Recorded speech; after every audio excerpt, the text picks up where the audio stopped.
국민 여러분, 안녕하십니까? 여기는 대한민국 대표 정치 전문 플랫폼 한국정치TV입니다. 이균용 대법원장 후보자 임명 동의안이 10월 6일 국회 본회의에서 부결됐습니다. 이날 이균용 대법원장 후보자 임명 동의안의 개표 결과는 재석 의원 295명 중 찬성 118표, 반대 175표, 기권 2표였습니다. 이처럼 대통령이 지명한 대법원장 후보자가 국회 인준 과정에서 낙마한 것은 1988년 정기순 후보자가 부결된 이후 처음입니다. 그렇다면 어떻게 해서 이런 일이 벌어지게 됐을까요? 이에 대해서는 상대를 인정하지 않는 극한 정쟁과 여소야대 상황의 대결 정치, 보복 정치의 결과물이라는 것이 중론입니다.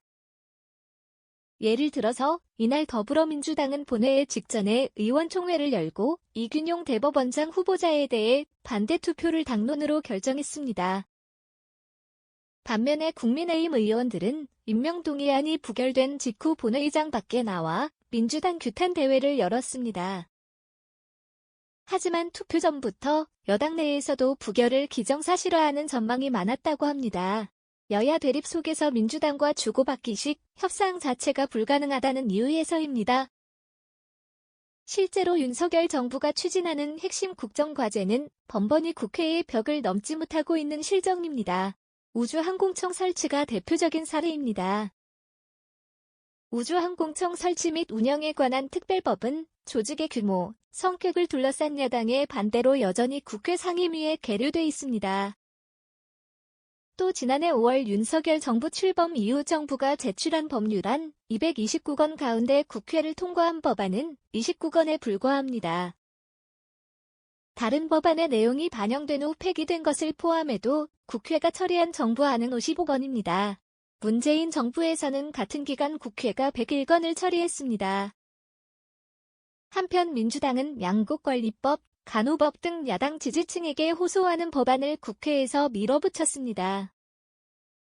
그러나 대통령이 거부권 행사를 예고한 상태에서 법안을 수정해야 한다는 여당과 원안을 주장한 야당이 서로 양보하지 않으면서 두 법안 모두 대통령의 거부권 행사로 폐기됐습니다.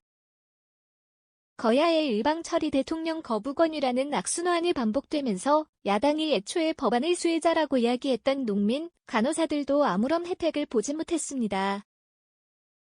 이에 대해 장영수 고려대 교수는 민주당이 그동안 총리 해임 건의안과 검사 탄핵안을 통과시킨 것을 보면 대법원장 부결 역시 그 연장선에서 정치적으로 밀어붙인 것이라고 논평했습니다.